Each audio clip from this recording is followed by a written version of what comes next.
francetv.fr. Bonjour Céline. Bonjour Thibault. Bonjour Daniel Bonjour. Tourbe. Vous êtes président de la Mutualité française, président régional de la Mutualité française. On va revenir vers vous dans un instant parce que vous avez un programme hyper chargé et complet pour les animations que vous proposez, notamment pour les enfants. Céline, en France, 15% de la population est concernée par l'obésité. Un enfant sur 6 présente un excès de poids ou donc une certaine obésité. Les indicateurs de santé en Picardie sont très mauvais, notamment sur les maladies cardiovasculaires. Il faut traiter cette espèce de mauvaise habitude dès le plus jeune âge. Mais effectivement, tout ce que vous venez de dire, c'est vrai, Thibault. Non, c'est vrai que en Picardie, on tire la sonnette d'alarme parce qu'on a constaté que, à l'âge adulte, il y avait beaucoup de problèmes liés au surpoids, avec toutes les conséquences au niveau donc des maladies cardiovasculaires, au niveau du diabète et toutes ces choses-là, et que l'hypertension artérielle, vraiment toutes les conséquences, et que on a pu constater que de plus en plus, on retrouvait des pathologies cardiaques chez les plus jeunes. Et je pense que c'est au moment de vraiment, il faut apprendre les bonnes bases dès le début. Il faut apprendre à bouger, il faut apprendre les enfants à bien s'alimenter, parce que c'est vrai que à l'âge adulte, c'est déjà un petit peu trop tard. Quand on a toutes ces habitudes et qu'on doit tout changer, c'est beaucoup plus difficile que tout petit. Donc c'est vrai que là, la mutualité propose donc tout au cours de la vie, mais là c'est vrai que cette semaine, c'est vraiment plus axé sur tout ce qui est collégien et lycéen, des actes de prévention. Et voilà. Et Daniel Tourbe est présent avec nous pour nous en parler justement. Bonjour. Oui. Pourquoi vous êtes-vous lancé dans cette aventure de la prévention dès le plus jeune âge comme ça ? Parce que ça vient d'être dit. Les indicateurs de santé en Picardie sont extrêmement mauvais, ce qui veut dire qu'il faut partir très jeune pour modifier les habitudes alimentaires. Les habitudes alimentaires des Picardes, ce sont des habitudes alimentaires de ruraux avec des gens qui sont devenus urbains. Donc on ne mange pas la même chose quand on est urbain et rural parce qu'on ne fait pas les mêmes efforts physiques. Donc, on a, pour nous, Picards, des indicateurs de santé qui sont très, très défavorables. On est vraiment en bas du classement national. La Picardie est vraiment un des plus mauvais élèves. Oui.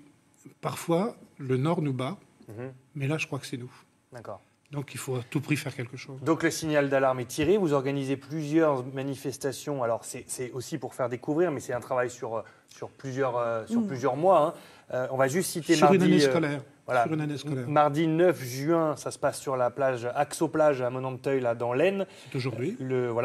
Aujourd'hui. Vendredi, là, le 12, entre 10h et 16h, c'est au collège Jules Ferry de Conty. Et puis, mardi 16 juin, c'est sur le plan d'eau du Canada que vous faites toutes ces manifestations-là. Quel est le but ? Il faut communiquer sur une mauvaise alimentation au départ et ensuite sur l'exercice physique à avoir. Ces 3 dates, ces 3 rassemblements départementaux qui viennent couronner une année de travail dans les établissements scolaires, avec les profs d'éducation physique, mais aussi le prof de français, prof de maths, prof d'histoire géo. Ça se veut, par essence, transversal avec l'ensemble des matières.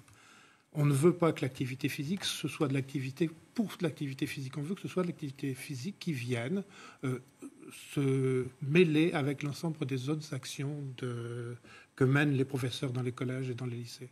Donc là, ces 3 journées-là, ce sont 3 journées qui viennent couronner une année de travail, avec en plus un prix qui est le prix de l'innovation, un pour l'Aisne, un pour l'Oise et un pour la Somme. Et tout à l'heure, à 10h aujourd'hui. Oui, à 10h, ils vont démarrer. Et à 12h30, on va remettre le prix de l'innovation au collège Noblecourt pour justement fêter leur activité pendant un an. On va voir quelques images pour montrer un petit peu à quoi ça ressemble. L'idée, c'est vraiment de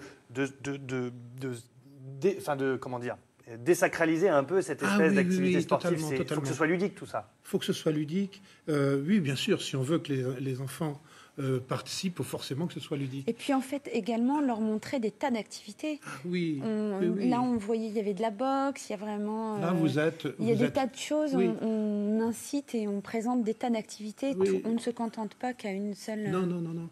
Là, vous venez de voir du char à voile, et il y a du paddle, il y a de la boxe, etc. Le but du jeu, c'est de faire découvrir à ces collégiens, à ces lycéens, des sports qu'ils ne trouveraient pas naturellement. Donc c'est une approche. Vous avez fait la semaine dernière, ou il y a une quinzaine de jours, un reportage sur de la plongée en piscine, en fosse. C'était nous. C'était le collège, un collège amiénois, qui faisait cette activité-là. Et donc c'est typiquement le genre d'action qu'on vient mener, et on mène ça en collaboration avec les autres matières, bien entendu. Très bien. Merci beaucoup. Aujourd'hui, donc, entre 10h et 15h15 à Axe-aux-Plages, vendredi au Collège Jules Ferry à Conty, et puis le mardi prochain, le 16 juin, sur le plan d'eau du Canada à Beauvais. On se refamiliarise avec le sport et on se bouge. Et on se bouge, surtout. Merci beaucoup. Merci. Merci Céline d'être venue nous parler de ce projet.